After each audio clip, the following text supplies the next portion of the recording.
এই যে দেখা।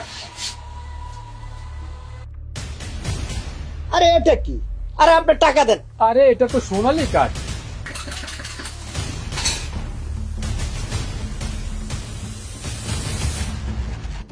দোকানদার, আমাকে 5 কেজি আটা, 5 কেজি আলু, 2 কেজি মশার ডাল, 3 কেজি সবজি, 10 কেজি প্লাউসেল, 5 কেজি আলু। মশলা আইটেম দিবেন কমপক্ষে 500 টাকার। এই লোন আপনার প্রোডাক্ট। আর এই যে দেখা।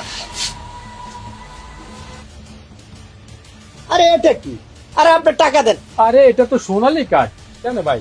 এটা তো আমার নেতা দিছে আমাকে, এটা দিলে 8,000 টাকার বেশি মাল কিনে যাবে। আমি তো অল্প কিছু টাকার মাল কিনলাম মাত্র। ওই এটা নিয়ে আপনি আপনার নেতারে দেন আর আমারে আমার টাকা দেন। তাহলে সোনালী কাঠ দিয়ে কোনো মাল পাবো না? আরে না, তাহলে এই সোনালী কাঠ জিনিসটা কেমন? বুঝেন নাই, বিদ্যুৎ আর তার ছাড়া খাম্বা যেমন